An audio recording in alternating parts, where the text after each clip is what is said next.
आनंदामध्ये आज बदलून टाकणार आहे. आमेन म्हणणारा आशीर्वाद असतो का? देव म्हणतो आमेन म्हणजे होय आणि माझ्या जीवनात असंच घडो. काय हेडिंग आहे वचनाचं? तुमचं अश्रू देव आनंदामध्ये बदलून टाकणार आहे. आमेन. आज आतापर्यंत तुम्ही अनेक अश्रू घालले असतील. त्या अश्रूचं काय मायना काय? अश्रूचं अर्थ काय आहे? अश्रू झाल्यानंतर काय फायदे आहेत? आणि अश्रू आम्ही जर आमच्या नेत्रातून येत नसेल तर आम्हाला अश्रू तयार करावं लागतील. हालेलुया. ते कसं येणार ते पण आपण पाहणार आहोत आणि वेगवेगळे विषय आपण पाहत आहोत. हालेलुया. वेगवेगळे विषय पाहत आहोत. प्रत्येक रविवारी वेगवेगळे विषय परमेश्वर देत आहे. परमेश्वर वचन काय आहे हे शिकवलं. फक्त शिकवलं नाही, वचन आपण का वाचलं पाहिजे, वचन का ऐकलं पाहिजे, चर्चला येण्याचे फायदे काय. माझा अनुभव नाही सांगितला, मी जगातला अनुभव नाही सांगितला. पवित्र शास्त्र काय काय म्हणतं त्याच्या संबंधी. शब्दाद्वारे चर्चला आल्यानंतर आठवड्याच्या पहिल्या रविवारी दिवशी किंवा रविवारी चर्चला आल्यानंतर आपण पाहिलं आनंद, शांती, सामर्थ्य, पाप क्षमा करण्याचा अधिकार, पवित्र आत्म्याचा अभिषेक मिळतो. परंतु आम्ही काय शिकतोय प्रियानो, की आम्ही ते ऐकावं, त्याप्रमाणे आचरण करावं, तरच आम्हाला आशीर्वाद आहे. बरेच लोक महत्व नाही देत. महत्व समजून सुद्धा महत्व देत नाही. आम्हाला आधी महत्व नव्हतं, चर्चला चालेल, नाही गेलं तरी चालेल, वचन नाही वाचलं तरी चालेल, पण त्याचं महत्व आपण समजून घेतलं ना. वचन काय? देव स्वतः आहे. त्या वचनापासून दूर म्हणजे देवापासून दूर. बाप्तिस्माचं महत्व का समजून घेतलं आपण. काय घेतलं पाहिजे? उपवास प्रार्थनेचं महत्व समजून घेतलं. गुडघ्यावरची प्रार्थना आहे, का केली पाहिजे आपण.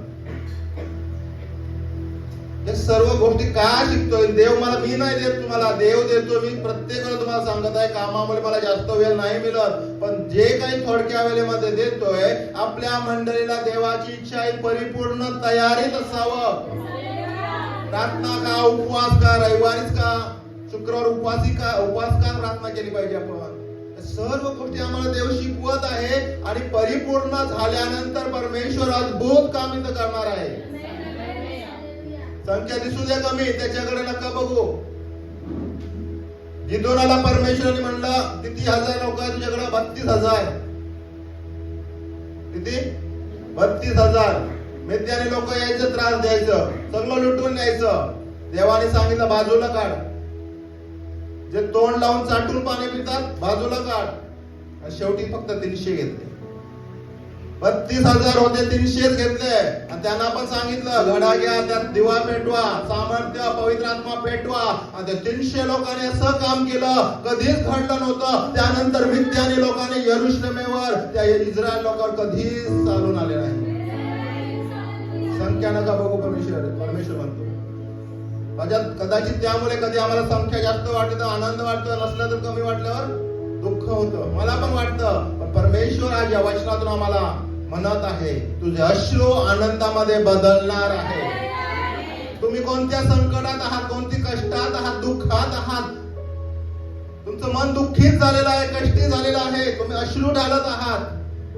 तुमचे लेकरं बाळ तुमचं ऐकत नाहीये, लेकरं व्यसनात आहेत, तुमचं स्वतःचं घर होत नाही, तुमच्या लेकरांचे लग्न होत नाहीये, तुमचे पती तुम्हाला अनेक व्यसनात आहेत, त्रास होत, कष्टामुळे तुम्ही अश्रू ढाळत आहात. घालू द्या अश्रू. आज पाहणार आहोत त्या अश्रूला किती महत्व परमेश्वर देत आहे. तुम्ही मनुष्याच्या समोर रडणार ना, मनुष्य गैरफायदा घेणार. तुमचं विकनेस पाहणार कोण? मनुष्य. परंतु परमेश्वर तुमचे अश्रू बुदलीत भरून ठेवतो आणि योग्य वेळी तो तुमच्या त्या अश्रूचं उत्तर आनंदामध्ये बदलून टाकणार आहे. आमेन. अनेक साक्ष आपण ऐकत आहोत. महिला मंडळ खूप छान काम करत आहे. कमी होत आहे संख्या, परत वाढत आहे, ठीक आहे, परंतु सहभागी व्हा. तरुणाची ऑनलाईन सभा चांगली चाललेली आहे, सर्व काही उत्तम करत आहे. काही घटना घडत राहतात प्रियानो. सर्वच आनंदाचं घटना घडणार असं नाही, एखाद्या दुःखात घटना घडणार, काही कष्ट येणार, मग आपण तेच धरून बसायचं का? ते अश्रू ढाळतच बसायचं का? सोडायचं आता बस. परमेश्वर म्हणतो तुमचे अश्रू देव आनंदामध्ये बदलून टाकणार आहे. बस झाले ते अश्रू, बस झाले ते दुःख, किती दिवस आम्ही तेच करत राहणार. पण बदलायचं आहे तर आम्हाला आज काही गोष्टी शिकायचं आहे की का आणि कसं बदलणार ते. परमेश्वर नुसतं सांगत नाही तुम्ही बदला, तुम्ही अश्रू ढाळा, कसं करायचं ते पण पर्याय देतो परमेश्वर. आमचा देव आम्हाला असा मोकाट सोडत नाहीये, पर्याय देतो, मार्ग दाखवतो. आम्ही पाहिलं काही रविवारपूर्वी परमेश्वर मार्ग काढणारा परमेश्वर आहे. तो आमचं जीव आत्मा शरीर सामर्थ्याने भरणारा परमेश्वर आहे. आमचे अश्रू जास्त दिवस राहणार नाही. हालेलुया. अनेक साक्ष आम्ही गेल्या मंगळवारी मला वाटतं 3-4 फॅमिलीला व्हिजिट दिलं, बरेच दिवस जमलं नाही आणि गेलो आणि तिन्ही परिवारामध्ये परमेश्वराने दाखवून दिलं त्यांचं अश्रू ते ऐकल्यानंतर वाटलं परमेश्वर आमच्यापासून दूर नाहीये. आज साक्ष द्यायला पाहिजे होती, पण मी देतो साक्ष. संतोष बंधूंचं खूप त्रास आहे, त्याला खूप कष्ट आहे. परमेश्वर त्यांना जीवन वाढवून देत आहे आणि अचानक त्यांना त्रास झाला. आताच ऍडमिट होऊन घरी गेले होते, अचानक त्रास झाला. देव ना बंधू साक्ष. आणि त्यांच्या घरी व्हिजिटला गेलो, आम्ही प्रार्थनेला गेलो आणि ते गाडी घेऊन तेव्हाच आले आणि त्यांनी दाखवलं, सांगितलं तसं. त्यांच्या वैयक्तिक प्रार्थनेमध्ये परमेश्वर त्यांना आरोग्य दिलं. एक युरिन मध्ये खडा अडकला आणि ते खडा काढण्यासाठी ऑपरेशन आणि बऱ्याच गोष्टी असतात, 25-30 हजार रुपये खर्च असतो असं त्यांनीच सांगितलं. आम्हाला पण माहिती आहे, परंतु त्यांनी सांगितलं, मी माझ्या पत्नीला गौतमी सिस्टरना पण सांगितलं, मी रडून अश्रू घालले त्या ठिकाणी. परमेश्वराला म्हणलं, माझ्या पत्नीला कसं सांगू, किती कष्ट माझ्या कुटुंबाला देऊ, किती कष्ट आम्ही पास्टरला देऊ, किती आमच्या मंडळीला कष्ट देऊ. मी माझं रडू लागलो, अश्रू ढाललं आणि जसं अश्रू ढाललं परत युरिनला गेलं आणि ते युरिन मधून पास होऊन खडा बाहेर निघाला. अश्रूपूर्ण नेत्राने पेरणी करते, ते हर्षाने कापणी करते. तुमचं अश्रू जास्त दिवस राहणार नाही. फक्त काही गोष्टी आहेत आम्हाला शिकायचं आहे की परमेश्वर आम्हाला काय सांगत आहे. वाचूया आपण डायरेक्ट वचनात. भरपूर गोष्ट मला सांगायचं होतं, परंतु वेळेअभावी पुढे जाऊया. स्तोत्र 126 याचा 5वा अध्याय पटपट काढूया, मोठ्या आवाजात वाचूया कोणतरी. जे अश्रूपूर्ण नेत्राने पेरणी करीतात ते हर्षाने कापणी करतील. पुढं 6वं वचन. जो पेरणीसाठी बी घेऊन रडत बाहेर पडतो, आपल्या पेंड्या घेऊन येईल. वचन समजून घेऊ आपण. फक्त वाचलेलं असेल आणि तेवढा पुरता आम्हाला आनंद मिळाला असेल किंवा आम्ही तेवढाच उत्साहित झालो असेल, आज समजून घेऊ वचन काय असतं. वचन असं म्हणतं की जे अश्रू पूर्ण नेत्राने पेरणी करीतात. तुम्हाला माहिती आहे पेरणी म्हणजे काय? पेरणी कोण करतो? शेतकरी करतो. अश्रू पूर्ण नेत्राने करतो का? नाही करत. तो दुःख कष्ट होतं त्याला. परंतु इथं वचन म्हणते की अश्रूपूर्ण नेत्राने पेरणी करणे.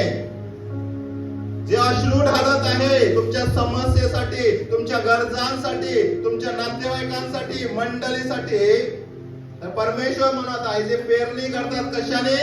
अश्रूपूर्ण नेत्राने. म्हणजे अश्रू ढालून तुम्ही प्रार्थना करत असाल, प्रार्थना अश्रूपूर्व नेत्राने देवाकडे मागत असाल, तो परमेश्वर म्हणतो ते हर्षाने कापणी करते. कसं? हर्ष म्हणजे काय? आनंदाने, जल्लोषाने, आनंदाने कापणी करते. आणि आनंदाने कापणी केल्यानंतर काय करतो शेतकरी? कापतो आणि असं टाकून देतो का? आमच्या कोठारात आणून तो साठवून ठेवतो. पुढच्या भविष्यासाठी तो आनंद कायम राहतो. भविष्याच्या देवानो, आनंद कायम राहणारा तो साठवून ठेवतो.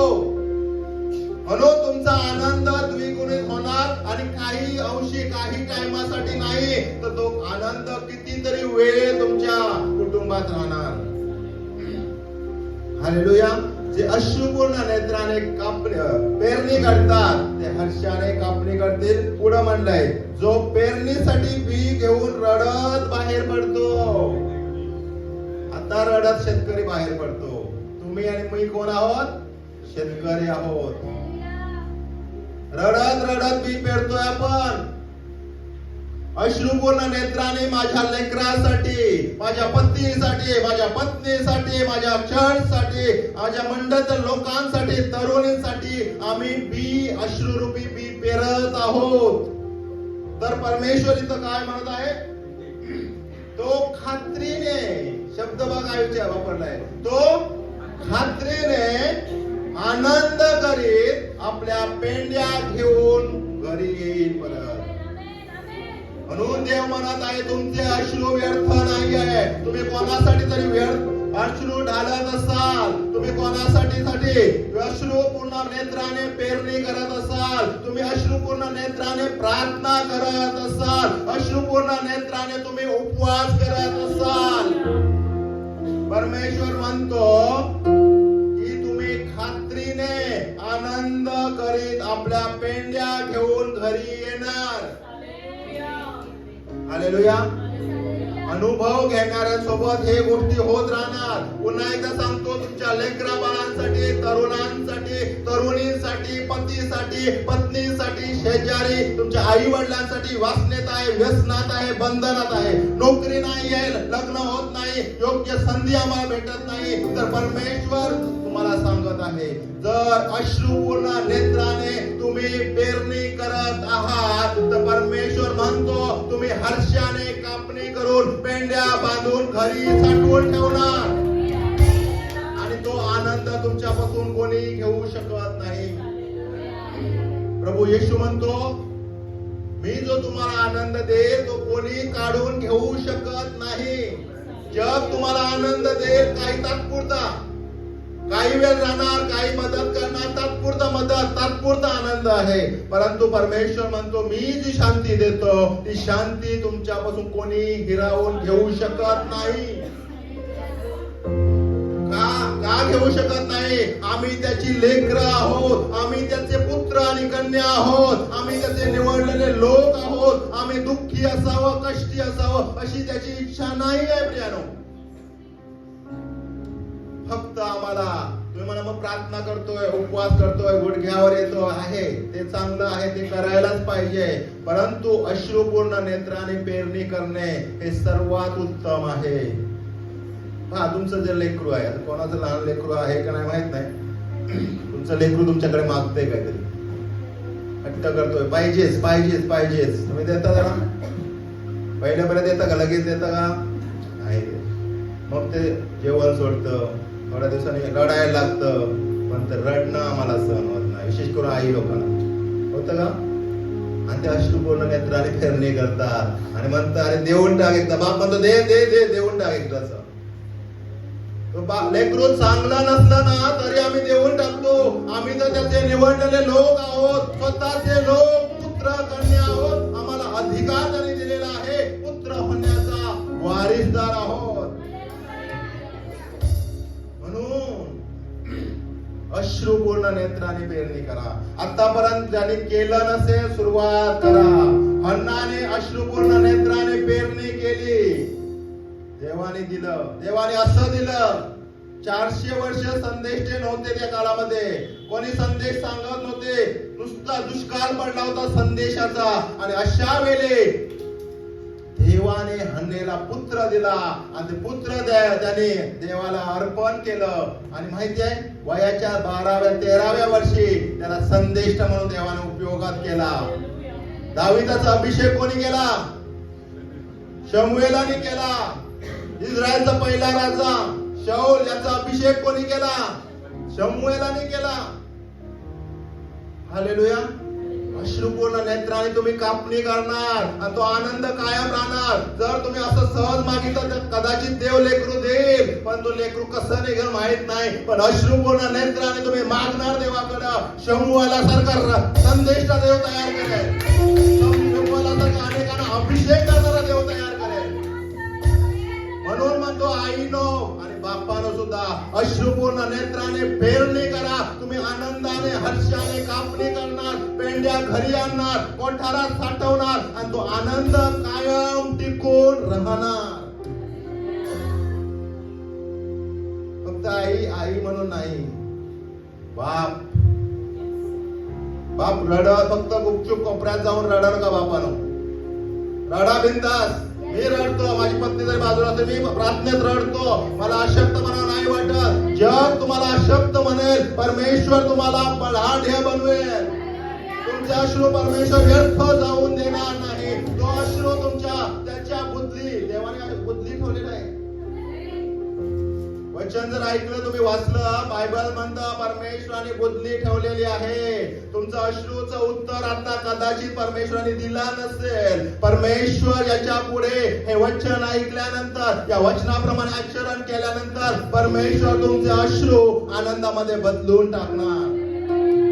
विश्वासाने आमेन म्हणा. आमेन म्हणा. आमेन म्हणा. किती दिवस आम्ही कष्ट करत राहणार, किती दिवस रडत राहणार. हालेलुया. वाचूया बाजू स्तोत्र 56 याचं 8वं वचन.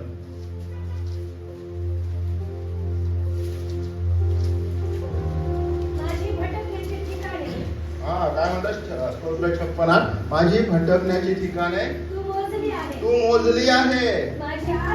माझी आसवे तू आपल्या कशात भरलाय?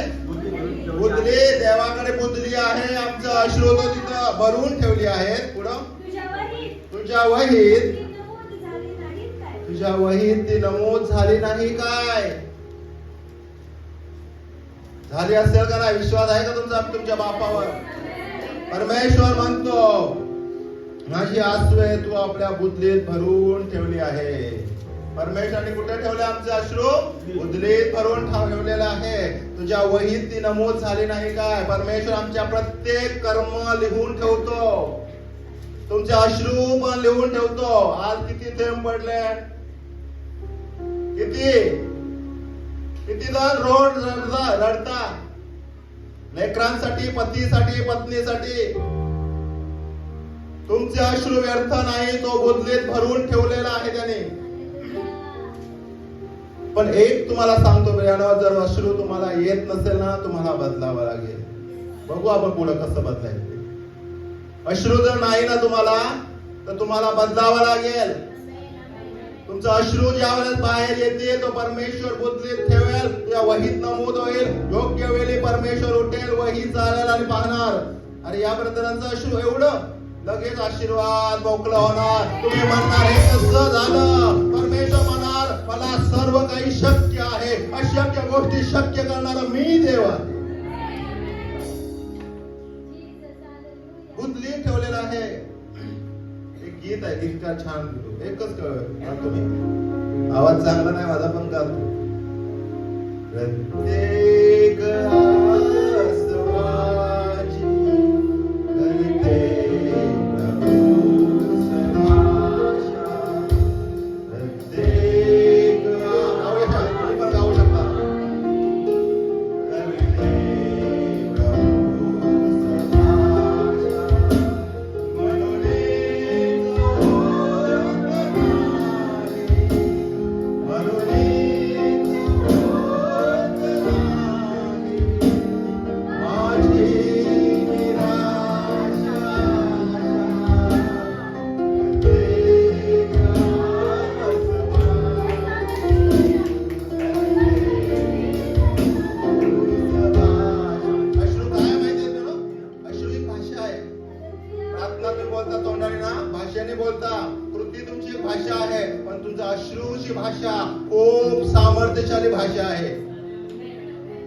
बायबल मध्ये 64 वचन आहेत, 64 उदाहरणं आहेत अश्रूविषयी.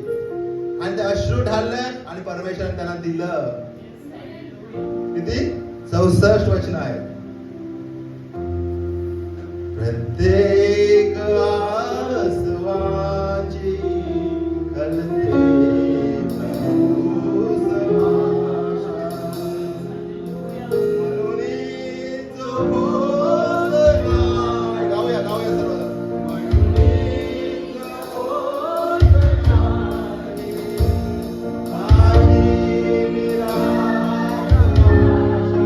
माझी निराशा आशामध्ये बदलून जाते.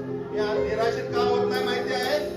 माझ्या अश्रूचं, परमेश्वराला प्रत्येक थेंबाचं अश्रू माहिती आहे आणि परमेश्वर योग्य वेळी ते उत्तर देणार आहे. म्हणून माझी आशा, निराशा आशामध्ये बदलून जाणार आहे. निराशा कायम राहणार नाही. हालेलुया. जाऊ वचनाकडे आपण अजून. येशू पण रडला. येशूच्या रडण्याविषयी पाहूया. 3 वेळा येशू रडला बायबल मध्ये. 3.5 वर्षात 3 वेळा रडला येशू. किती वेळा? आता तुम्ही म्हणाल येशू देव होता, त्याला रडायची काय गरज? हेच तर आम्हाला आज शिकायचं आहे. येशू देव होता, पूर्ण मनुष्य पण होता, दैवी स्वभाव त्याच्यामध्ये होता, तरी त्याला रडावं लागलं.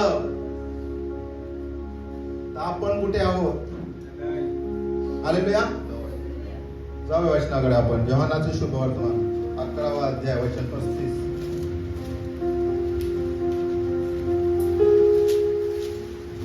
योहानाचे शुभवर्तमान 11 वचन 35. येशू एवढंच वचन आहे. बायबल स्टडी पण आहे बरोबर नाही. 11:35 बरोबर एकच वचन आहे. येशू रडला. बायबल मधील सर्वात लहान वचन माहिती असू द्या, ऐकून सोडू नका. येशू बायबल मध्ये सर्वात लहान वचन, 2च शब्द आहे त्याच्यामध्ये. येशू रडला. का रडला येशू? रडायची काय गरज होती त्याला? तुम्हाला माहिती आहे गोष्ट, येशू लाजराच्या कुटुंबात त्याचं नेहमी जाणं येणं असायचं. खूप जवळचा मित्र होता लाजर, आणि तो आजारी पडला. त्याचं खाणं पिणं, त्याच्या बहिणी, त्याच्या मैत्रिणी होत्या, चांगल्या बहिणीसारखा त्यांचा भावाचा संबंध होता. तो येशू रोज त्यांच्या घरी जायचा असं म्हणलं तरी चालेल. आणि आपल्याला माहिती आहे मार्था मरियेचं आपण वचन ऐकतो. त्या ठिकाणी जायचं, भोजन करायचं. मरिया प्रार्थनेला बसायची. रोज नव्हती बसत, रोज फक्त जी मार्था आहे फक्त स्वयंपाक करत नव्हती, प्रार्थनेला पण बसायची ती. पण त्या कुटुंबात असं संकट आलं, असं दुःख आलं, कष्ट आलं की लाजर म्हणलेला येशूचा जवळचा मित्र, मार्था आणि मरियेचा भाऊ आजारी पडला. 3 दिवस झाले. येशू पर्यंत निरोप केला की तुझा मित्र लाजर आजारी आहे, आणि तो मेला. येशू आला नाही. जगाने काय म्हणलं? सर काय तुझा मित्र? येशू ज्याने अंधल्याला दृष्टी दिले, लंगड्यांना पाय दिलं, मेलेले जिवंत केले, याहिरेच्या कन्येला जिवंत केले. त्या विधवेला म्हणलं रडू नको, आणि त्या क्षणाला तो तिरडीवर उठून बसला. जिवंत केलं होतं. तेव्हा लोकांना माहिती होतं. लोक म्हणायला की हा जर आला असता तर हा मेला नसता. त्या कुटुंबामध्ये संकट आले, दुःख आलं, परंतु परमेश्वराला रडला का माहिती येशू? येशू आला कधी? 4 दिवसांनी आला. आल्यानंतर येशू रडला. अभ्यासक असं म्हणतात फक्त येशू आला आणि त्याचे अश्रू पडले, एवढंच नाही रडला तो. असं रडला, ढसा रडला. लोकांना सर्वांना ऐकू येईल असा रडला. आणि का रडला? लोकांना वाटलं येशूची या कुटुंबावर खूप प्रीती होती, लाजरावर खूप प्रीती होती म्हणून रडला. परंतु खरं पाहता आम्ही पाहणार आहोत कसं रडायचंय, का रडायचं आहे. येशू का रडला? त्यांचा अविश्वास बघून. आम्ही पण कधी कधी देवाच्या जवळ येतो, प्रार्थना करतो, गुडघ्यावर येतो, अश्रू ढालतो, परंतु आमचा विश्वास नसतो की येशू आमच्या जीवनात चमत्कार करणार आहे, येशू आमच्या जीवनातल्या समस्या दूर करणार आहे, आमच्या कुटुंबातल्या समस्या दूर करणार आहे. हा विश्वास आम्ही ठेवत नाही. मार्थे मरियेने विश्वास नाही ठेवला त्या ठिकाणी. काय म्हणते तिची बहीण, तू आला असता तर माझा भाऊ मेला नसता. तो म्हणतो पुनरुत्थान आणि जीवन मीच आहे, तरी विश्वास ठेवत नाही. आणि मग येशू रडला त्या ठिकाणी. येशू रडला. आजही येशू रडत आहे. का? तुमचा आणि माझा अविश्वास. आम्ही येशूसाठी नाही रडणार, आम्ही स्वतःसाठी रडणार आहे. ते पण वचन पुढे आहे. परंतु येशू का रडला? तर लोकांचा अविश्वास बघून. लोकांना विश्वास नाही आहे की मी जिवंत देव आहे, मी मेलो होतो पुन्हा जिवंत होणार आहे. त्यांनी चमत्कार पाहिलं होतं की याने मेलेले जिवंत केले होते आयशादी 2. आणि त्यांचा विश्वास नाही, त्यांचा अविश्वास पाहून येशू त्या ठिकाणी रडला. आजही येशू कदाचित रडत असेल. का? तर आमचा अविश्वास नाही की माझा लेकरू बदलेल, माझी पत्नी बदलेल, माझी पत्नी बदलेल. असा विश्वास आमचा आहे का? जर नसेल तर येशू रडत आहे. येशू त्यासाठी तिथे रडला. येशू लाजर मेला म्हणून नाही रडला प्रियानो, तर आमचा अविश्वास हा खरा त्याचं कारण होतं. आमचा विश्वास आम्हाला वाढवायचा प्रियानो. अश्रुपूर्ण नेत्राने पेरणी करताना, अश्रुपूर्ण नेत्राने प्रार्थना करत असताना आम्हाला आमचा अविश्वास काढावा लागेल. अविश्वास देव काढेल. त्याला म्हणायचं आहे, प्रभू येशू माझा विश्वास वाढव, म्हणजे माझा अविश्वास कमी कमी कमी होत जाईल. प्रार्थना करायची. मी प्रार्थना करतो, माझा अविश्वास काढ प्रभू, माझा विश्वास वाढव. ही प्रार्थना करा. आणि त्यानंतर तुम्ही ज्या अश्रुपूर्ण नेत्राने पेरणी करणार, प्रत्येक अश्रूंचं देव उत्तर दिल्याशिवाय राहणार नाही. पण आम्ही अविश्वास ठेवतो, विश्वास ठेवत नाही. 3.5 वर्षात त्यांनी चमत्कार पाहिलं होतं, त्याने विश्वास नाही ठेवलं. आम्ही पण आमच्या चर्च मध्ये चमत्कार ऐकतो, प्रार्थनेला गेल्यानंतर चमत्कार पाहतो, अनेकांच्या जीवनात परमेश्वर कसं काम करत आहे हे पाहतो. तरी आम्ही आमच्या जीवनात जेव्हा अडचण येते, समस्या येते ना, तर आम्ही विश्वास ठेवत नाही. आम्ही म्हणतोय मी पण. परंतु आज या वचनाच्या द्वारे आम्हाला आमचा विश्वास वाढवायचा आहे. त्याला म्हणायचं आहे माझा अविश्वास काढ. म्हणूया आपण, प्रभू येशू माझा अविश्वास काढ, मला विश्वासाने भर.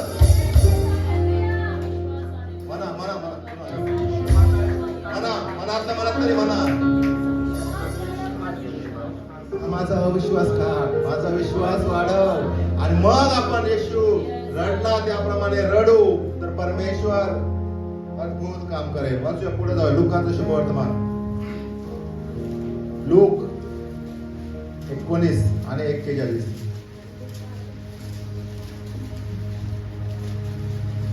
लूकाचं शुभवर्तमान 19वा अध्याय वचन 41. मग तो शहराजवळ आल्यावर त्याच्याकडे पाहून त्याकरिता रडत रडत म्हणाला, असं पुढं, जर तू निदान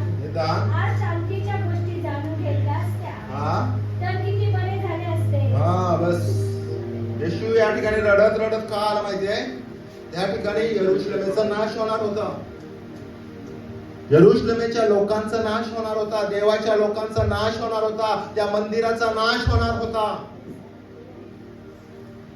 प्रियानो, आम्हाला आज रडायचं आहे फक्त स्वतःच्या वैयक्तिक कारणासाठी नाही. आम्हाला अश्रू येत नाही कधी कधी, पण आम्हाला कोणी बोललं ना टोचून लगेच पतीकडे करत जातो. नाही, आपण लहान लेकरं जातात तसं, पण तुम्ही पण तसंच करता. पत्नी पत्नीकडे लगेच जाते, मला असं बोलला तो, मला अशी बोलले ते. मी रडत रडत जातो आणि म्हणतो, मी म्हणजे तुम्ही जातो का नाही? पण येशू या ठिकाणी रडत रडत का आला? प्रियानो, यरुशलेमेचा नाश होणार आहे, ते मंदिर पाडले जाणार आहे, शत्रू येणार आहे त्यांच्यावर. 46 वर्ष या मंदिराला बांधण्यासाठी लागलं. ते मंदिराचा नासधूस होणार आहे हे येशूला माहित होतं. आणि रडत रडत त्यांच्याकडे गेला आणि त्यांना म्हणाला, तुम्ही जर पश्चाताप केला असता, तुम्ही जर शांतीच्या गोष्टी ऐकल्या असता, तर ही वेळ आज आली नसती. म्हणून येशू रडत होता. आज या वचनातून आज आम्हाला परमेश्वर सांगत आहे, पश्चाताप करा. देवाची वाणी ऐका. अष्टस्वर्गे किती ओरडून ओरडून बोलतात. मी बोलतोय. कॉटेज प्रेयर मध्ये तरुण बोलतात, महिला मीटिंग मध्ये महिला बोलतात, तरुणी बोलतात. वचन खूप छान छान वचन येत आहे देवाकडून. परंतु आम्ही वचन ऐकतोय का? शांतीच्या गोष्टी, स्वतःच्या सुधारणुकाच्या गोष्टी ऐकत आहोत का? वेळ प्रभूचा प्रभूला देत आहोत का? प्रभूची आज्ञा आहे ते पाळत आहोत का? पण येशूला रडावं लागलं पुन्हा एकदा इथं. आणि येशू रडत रडत म्हणाला, तुम्ही शांतीच्या गोष्टी ऐकल्या असत्या, त्या वचनाचं स्मरण केलं असतं, वचन पावलासाठी दिवा मार्गासाठी प्रकाश म्हणून मागितलं असता, तुम्ही अयोग्य गोष्टी केल्या नसता, तर आज परमेश्वर म्हणतो ती वेळ तुमच्यावर आली नसती. अजून एक वचन जाऊया लुकाचा 23वा अध्याय वचन 27 आणि 28. तेव्हा त्याच्या मागे म्हणजे कोणाच्या? येशूच्या मागे लोकांचा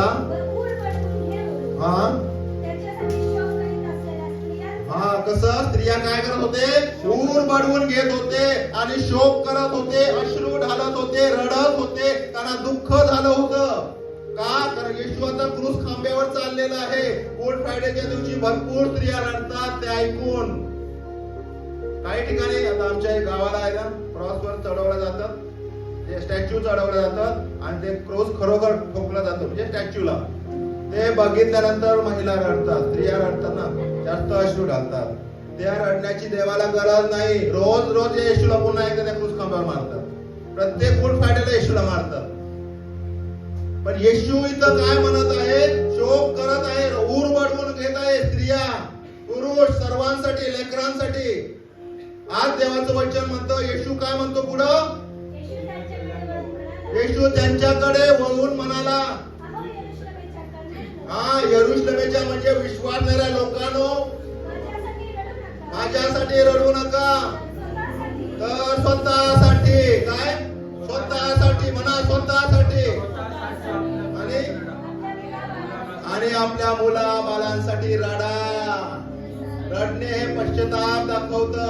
रडणे हे दुःख दाखवतं. तुम्ही दुःखाचा अश्रू ढाळत असताल, परमेश्वर दुःख आनंदामध्ये बदलून टाकेल. परंतु सर्वात महत्वाचं दुःख अश्रू असतं ते म्हणजे पश्चातापाचे अश्रू. जर आम्ही पश्चाताप केला ना, आधीच एक पॉइंट देव सांगत आहे बघा. एक गोष्ट सांगतो मला, देव तुम्हाला सांगत आहे, तुम्ही जर पश्चाताप करून रडलं तर तुम्हाला दुःखासाठी रडावं लागणार नाही. समजलं का नाही? आता देवाने सांगितलं मला एवढं की जर तुम्ही आत्ताच पश्चातापी अंतःकरणाने अश्रू ढाळत असाल तर तुम्हाला दुःख तुमच्यावर येणार नाही आणि दुःखाच्या कारणासाठी तुम्हाला अश्रू ढाळण्याची गरज पडणार नाही. हालेलुया. प्रभू येशू तर म्हणत आहे, येशूसाठी रडू नका, चर्चसाठी रडू नका, देवाच्या राज्याच्या वाढीसाठी नाही रडलं तरी चालेल, पण तुम्ही स्वतःसाठी रडा आणि तुमच्या लेकरा बाळांसाठी रडा. हालेलुया. प्रभू येशू त्याची वाणी आली, तुम्ही पश्चाताप करा, काम करा, देवाचं राज्य त्याचं ऐका, त्याच्यावर विश्वास ठेवा. पण त्या लोकांनी विश्वास ठेवला नाही आणि मग काही गोष्टी कराव्या लागल्या परमेश्वर. आणि मग आपण पाहतो इसवी सन 46 साली रोमन साम्राज्याची सत्ता यरुशलेमेवर आली. त्या नगराचा विध्वंस त्याने केला. त्या भिंतीमध्ये काय होतं माहिती तुम्हाला? चांदी. त्या भिंतीमध्ये चांदी होत्या. एवढे श्रीमंत होते आपले लोक. आज का गरीब आहोत, पश्चाताप करत नाही आपण. विटाचं घर बांधायला आम्हाला जड जात आहे. सोने चांदी असायचं त्याच्यामध्ये आणि त्यांनी लुटून नेलं. त्यांच्या लेकरा बाळांना बंदिस्त करून गुलाम करून नेलं. म्हणून येशू म्हणत आहे, माझ्यासाठी रडू नका. आज तुमची मुलं मुली लेकर पती पत्नी लोक गुलाम करून नेत आहे, त्याच्यासाठी रडा, पश्चाताप करा, आक्रोश करा, आक्रंदन करा, तुमचं अश्रू बाहेर येऊ द्या. पुढे सांगणार तुम्हाला आता सांगतो, तुमचं आणि माझं अश्रू का फुटत नाही माहितीये प्रियानो? आमचं हृदय ना पाषाणरूपी हृदय आहे. देव म्हणतो तुमचे पाषाणरूपी हृदय मी मांसरूपी करणार आहे. देव बदलतो, देव पर्याय काढतो, देव मार्ग काढतो. जर तुम्ही हे वचन ऐकत असाल, परमेश्वर तुमचं पाषाणरूपी हृदय काढून तुम्हाला मांसरूपी हृदय आज देत आहे.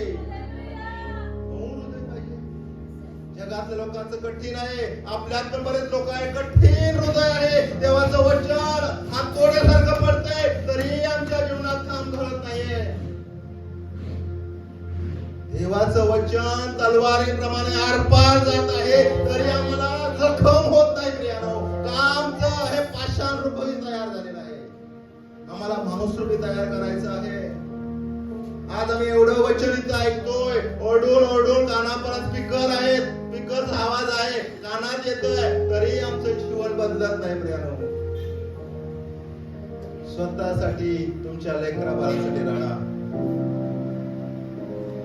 किती दिवस आम्ही दुःखात राहणार, किती दिवस कष्टात राहणार, किती दिवस आमचे पती येऊन आम्हाला मारहाण करणार दारू पिऊन, किती दिवस आमची पत्नी आमचं ऐकणार नाही, आमची तरुणी ऐकणार नाही.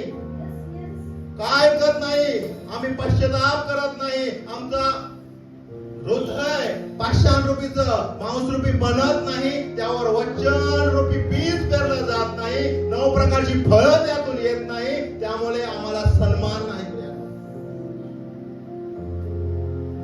वचन नाही काम करत. स्वतःला समर्पित करा, देवाला आपलं जीवन द्या. त्याला म्हणा माझं पाषाण रूपी हृदय आज बदलून टाक, मला मांस रूपी हृदय दे. तुम्हाला माहिती आहे अश्रू कुठून येतात? जर तुमचं मांसरूपी हृदय असेल ना, तर ते वचन किंवा ते शब्द कोणी तुम्हाला बोललं, एखादी शिवी जरी, ते लागतं, ते मेंदूला सांगतं. आणि एक टाकी आहे वरती, सिंटॅक्सची टाकी छोटीशी, आणि ते अश्रू डोळ्यातून बाहेर निघतात. काम कोण करतं? हृदय. हृदय फुटत नाही आमचं, त्यामुळे आम्हाला अश्रू नाहीये. आमच्या पत्नीसाठी आम्ही रडत नाहीये, रडताना अश्रू येत नाहीये. लेकरं बदलत नाही म्हणून अश्रू वाहत नाही आपण.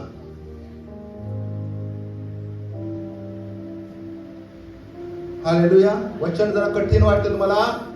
3 ते 4 रविवार झाले असेल, मला जास्त दिवस झाले. मी पण गुडघ्यावर होतो इथं, आणि काहीच नाही, मला कोणी बोललं नाही, दुःख नाही, कष्ट नाही, काही नाही. पण माझ्या डोळ्यात अचानक अश्रुधारा सुरू झाल्या. थांबतच नव्हता. माझी पॅन्ट पुढं भिजले, खाली फरशी जे पॅन्ट आहे ते पण जवळपास भिजलं. एका व्यक्तीनेच पाहिलं तेव्हा अश्रू. मी देवाला विचारलं, मला कोणी दुःख दिलं नाही, मला कष्ट दिलं नाही, कोणी मला काहीच केलेलं नाही, पवित्र आत्म्याचा पण स्पर्श नाहीये, मग हे अश्रू का? आज हे वचन आज मला समजलं. अश्रू त्यासाठी होतं. आज आपल्या मंडळीला, आपल्या सर्वांना आम्हाला अश्रू ढाळायची गरज आहे. तुमच्या लीडरला, तुमच्या पास्टरला जर देव दाखवत आहे तर आम्हाला ते करायचं आहे प्रियानो. आम्हाला कुटुंब बदलवायचं आहे, आमचे लेकराबाला बदलवायचे आहे. आणि कुटुंबाचं कुटुंब, एक कुटुंब बदलत जाणार, हे मोठं कुटुंब आपोआप बदलून जाईल. हालेलुया.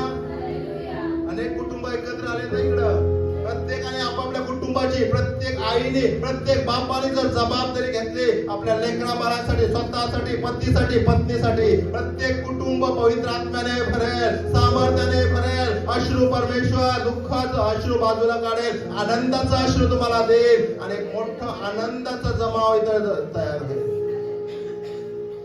अश्रूपूर्ण नेत्राने पेरणी करा, हर्षाने कापणी करणार. माझ्यासाठी रडू नका, तर स्वतःसाठी, आपल्या मुलाबाळांसाठी रडा. आम्ही म्हणतो मंडळीसाठी रडतोय, चर्चसाठी रडतोय, पास्टरसाठी रडतोय. बस करा देवा, स्वतःकडे बघा. स्वतःसाठी आणि आपल्या लेकरा बाळांसाठी रडा. रडा म्हणजे नुसतं रडत बसू नका. रडून रडून आनंदाने, पश्चातापे, अंतःकरणाने रडा. हालेलुया. पुन्हा सांगतो, जसं वचन सांगत आहे की तुमचे अश्रू देव बुद्धी मध्ये साठवून ठेवत आहे. हालेलुया. ठीक आहे. यिर्मयाचा 9वा अध्याय वचन 1. माझे मस्तक जलसंचय माझे डोळे झरा असते किती बरे होते. यिर्मया संदेष्टा तुम्हाला माहिती आहे, यशायासारखं यिर्मया पण संदेष्ट आहे आणि या संदेष्टाला रडका संदेष्ट म्हणलेला आहे. कायम रडायचा मंडळीसाठी, स्वतःसाठी रडायचा, मंडळीसाठी रडायचा, यरुशलेमेच्या इस्रायलाच्या आपल्यासारख्या विश्वासाच्या लोकांसाठी रडायचा. आज आम्हाला अश्रू येत नाही ना, पण इथं यिर्मया काय म्हणतो, माझे मस्तक जलसिंचय म्हणजे सिंटॅक्सची टाकी 3000 लिटरचं असतं तर बरं झालं असतं असं म्हणत आहे. आम्ही कधी विचार करतो का असं, मला अश्रू द्या परमेश्वर, मला अश्रू दे, पश्चातापाचा अश्रू दे, दुःखाचा अश्रू दे, मी अश्रू पूर्ण नेत्राने पेरणी करायची माझी इच्छा आहे. मी बोलतो का देवाला कधी बोलतो का? पण यिर्मया म्हणत आहे, माझे मस्तक जलसंचय असते, माझे डोळे अश्रूचा झरा असते. का म्हणत आहे तो? आपल्याला बातमी रडायचं आहे, दुःख झालं, कष्ट झालं, तुम्हाला रडायचं आहे ना, रडायला तुम्हाला लिमिटेशन आहे. तुम्ही रडणार, भरपूर वेळ रडणार, पण तुमचा अश्रू काही वेळाने बंद होणार. टाकी छोटीशीच आहे आपली. म्हणून यिर्मया म्हणतो, माझी मोठी टाकी दे मला. पण आम्हाला काय करायचंय? बस बा येशू, बस बस एवढं रडलं, बस रडा प्रियानो. आज संपला ना, उद्या परत तयार होतो रे अश्रू त्याच्यात, परत रडा उद्या. या गुडघ्यावर प्रार्थना करा. मंडळीसाठी रडायचं यिर्मया, यरुशलेमेच्या लोकांसाठी रडायचं. आणि देवाला सांगतोय काय, माझं डोकं जर जलसंचय असता, मोठं तलाव असता किंवा काय म्हणतात धरण असतं तर बरं असतं. आणि माझं अश्रू जे डोळे आहेत ना, अश्रूंचा झरा असतं तर बरं. रोज मी रात्रंदिवस मी अश्रू ढालले असते. आम्ही किती वेळ अश्रू ढालतोय, आम्हाला स्वतःच काय सुचत नाही. जगात एवढं आम्ही गुंतून गेलोत ना, आम्हाला स्वतःला समजत नाहीये. का माहिती? आम्ही देवाला वेळ देत नाहीये. प्रश्नपत्रिका 30 प्रश्न सोडवायला दिले. दर महिन्याला 9, 10, 12 पर्यंत येत होते. या महिन्यात फक्त 3 प्रश्नपत्रिका सोडवल्या. एवढे बिझी होत आपण. पंतप्रधान नरेंद्र मोदी पेक्षा बिझी होत आपण. हसायला मजा वाटत मला. 3 लोकांनी फक्त प्रश्नपत्रिका सोडवलंय. नाईट प्रेयर झाली नाही या महिन्यात. एकाने पण विचारलं नाही नाईट प्रेयर का झाली नाही. विचारलं? आम्हाला काही देणं घेणं नाहीये, तुम्ही करा. नाही केलं तरी चालेल, पण आमचा अश्रू आनंदामध्ये बदलला पाहिजे ही आमची अपेक्षा आहे. पण आम्हाला का उत्साह नाहीये प्रार्थनेबद्दल, का उत्साह नाहीये उपासनेबद्दल, का आम्ही उशिरा चर्चला येतोय. सांगणार नव्हतं पण येतोय शब्द. उशिरा मी बंद केलं होतं, उशिरा चर्चला येऊ नका म्हणून. देव येऊन आमची वाट बघतोय. देव म्हणतो ये आधी 5 मिनिटं अश्रू ढाल, नाही तर फरशी गोळचिंब होऊ दे ना. देवाची इच्छा आहे आम्ही 5-10 मिनिटं आधी येऊन गुडघ्यावर येऊन अश्रू ढालावं. इथं मंडळीमध्ये लोकांचं जीवन यावं यासाठी अश्रू ढालायची गरज आहे. आज खूप वाईट दिवस चाललेले आहेत. राजस्थानमध्ये एक फेमस अस्ट्राना केस झालेले. दिवस वाईट आहे. का अश्रू येत नाही आम्हाला? का आम्ही आमचं येशू म्हणतो तुम्ही स्वतः प्रत्येक जण आपापल्याच गोष्टी पाहतात, ख्रिस्त येशूचे पाहत नाही का? येशू तर म्हणतो स्वतःसाठी तरी रडा, लेकरा बाळांसाठी तरी रडा. आणि यिर्मया काय म्हणत आहे? माझे मस्तक जलसंचय असते, माझे डोळे अश्रूचा झरा असता तर बरे असते. मी काय केलं असतं? म्हणजे माझ्या लोकांचा कन्येचा वध पावलेल्यांबद्दल मी रात्रंदिवस अश्रुपात केला असता. यिर्मया म्हणतोय आज आम्ही यिर्मयासारखे नाही. थोडासा तरी भाग घ्या त्यातला. मंडळीसाठी पण रडा, मंडळीत अनेक लोकांना तारण मिळू दे, अनेक लोकांचा बाप्तिस्मा होऊ दे, प्रभू मध्ये लोक येऊ दे, अश्रू नाही ढालत तुम्ही. Hallelujah, praise the Lord. अजून एक उदाहरण पाहू. लुकाचा शुभवर्तमान 7वा अध्याय वचन 44. त्यानंतर सर्व आशीर्वाद आहे तुम्हाला पाहणार आहोत आपण. लुकाचा 7वा अध्याय वचन 44.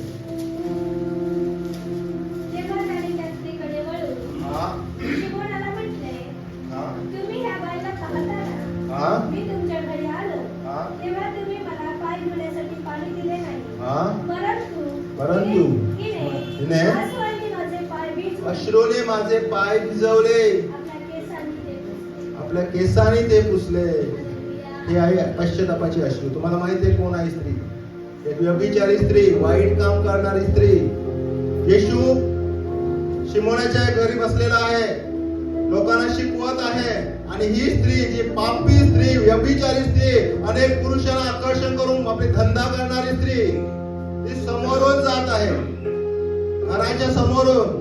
येशूने माईक घेतलेला नाहीये, स्पीकर लावलेला नाहीये, परंतु येशू वचन सांगत आहे त्या घरामध्ये, आणि ती स्त्री बाहेरून जात आहे, पण ते वचन तिला झोंबलं, तिला लागलं, आत आली, आणि तिची कृती त्याने सुरू केली.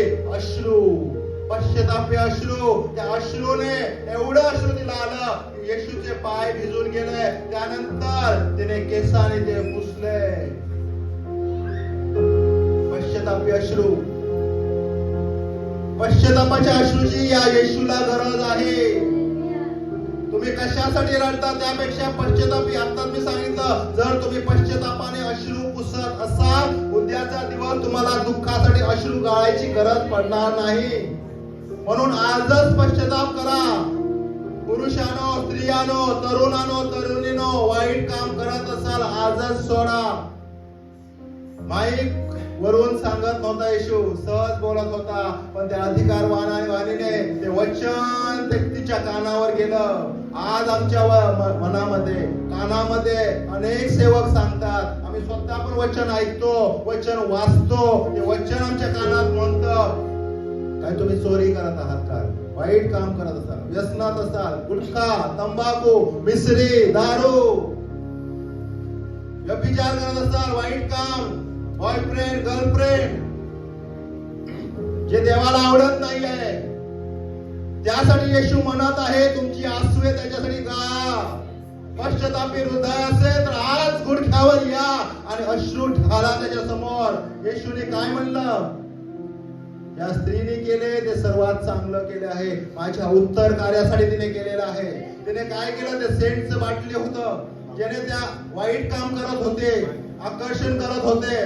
असं म्हणतात की वर्षभर जर आम्ही कमवलं 4-5 लाख रुपये, तर त्याची किंमत होती, ते त्या ठिकाणी फोडून टाकलं. यापुढे मी काम करणार नाही. ते वातावरण, ते दुर्गंधीमय वातावरण सुगंधमय बदलून गेलं. सुगंधमय झालं ते वातावरण. परमेश्वर अशा पुरुषांना, अशा स्त्रियांना, अशा तरुणांना, तरुणींना आज आव्हान करत आहे, पश्चाताप करा, अश्रू ढाला. त्या अश्रूला येशूने किंमत दिलं, आणि तिला शिमोनाला म्हणाला, तुम्ही मला पाय धुवास, पाणी फ्री भेटतं, पाणी नाही दिलं. या स्त्रीने माझ्या उत्तर कार्यासाठी केलेला. अश्रूपूर्ण नेत्राने पेरणी केली, आणि परमेश्वराने तिला उंच केलं. माहित आहे कोण स्त्री होती ती? जर अभ्यास केला तर तुम्ही, मार्था आणि मरियम मध्ये ती त्याची बहीण होती. मग येशू त्यांच्या घरी जावा. येशूने तुमच्या घरी यावं तुमची इच्छा आहे? एखादा सेवक आला तर आम्हाला कंटाळा येतो, कधी मास्टर घरून जातोय. आमची लोक नाही, बाहेरचे लोक, आपली लोक बोलवतात, पास्टर या घरी प्रार्थना. येशू त्यांच्याकडे रोज जायचा, प्रार्थना करायचा, त्यांना शिकवायचा. मार्था मरिया स्वयंपाक करायची, एकत्र जेवण करायचं. प्रभू येशू त्याच्या जाणं येणं त्यांच्या घरी रोज व्हायला लागलं. कधी पश्चाताप केला? फक्त तिच्यापेक्षा, आपल्या जीवनात तर तिच्यापेक्षा मोठमोठे पाप नसेल प्रियानो. आमच्यामध्ये कोणच नसेल, मी तर म्हणतोय. व्यभिचार करणारे कोणच नसेल, मी म्हणतोय. थोडं थोडं काहीतरी पाप आमच्या जीवनात असेल, पश्चाताप करा देवाशी. देवाला क्षमा मागा, रडा. अश्रू हे तुमच्या कृतीपेक्षा खूप मौल्यवान कृती करतं. लहान लेकराचं उदाहरण दिलं तुम्हाला. दूध पाजणारी आई आहे माहिती आहे. लेकरं रडू लागलं, पहिलं दूध पाज. असं आमचा बाप आहे. रडा, अश्रू ढाळा. जे अश्रुपूर्ण नेत्राने पेरणी करतील ते हर्षाने आपली करतील. त्या स्त्रीने केलं. येशू त्यांच्या घरी जायला लागला.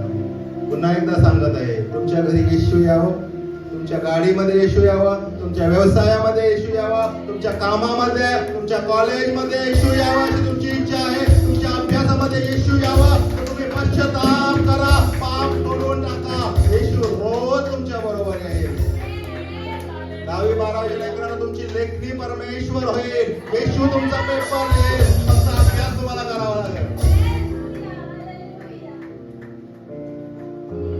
हालेलुया. पश्चातापाचे अश्रू. आणि मेला लाजर 4 दिवस झाले. मनाला वाटलं संपलं आता, पण येशूने त्यालाच काय जिवंत केलं. याच्याविषयी आपण प्रीचिंग ऐकलं होतं. पुन्हा एकदा सांगत आहे, त्या मरियेच्या पश्चातापी हृदयाप्रमाणे अश्रूपूर्ण नेत्राने पेरणी केल्यामुळे आणि येशू त्यांच्या घरी रोज यायला लागला, रोज जायला लागला. आत्म्याचं रूप घेऊन रोज आमच्यामध्ये येशू येणार, आमच्या घरामध्ये येशू येणार. आणि आमच्या जीवनात जर समस्या येऊ, लाजरासारखं आमच्यात कोण मेलं तर येशू येईल आणि म्हणेल, लाजरा बाहेर ये. आणि तो बाहेर येईल.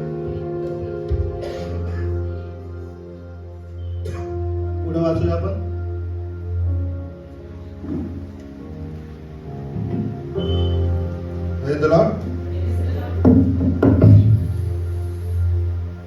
अश्रू झाल्यानंतर परमेश्वर कसं काम करतो आपण पाहू. अश्रू जर झाले असेल तुम्ही, म्हणून मी पहिल्यांदा म्हणत, जर तुम्ही अश्रू ढाळायला तयार आहात तर आज परमेश्वर तुमच्यासाठी काय बोलतो ऐकूया आपण. यशायाचा 25वा अध्याय वचन 8.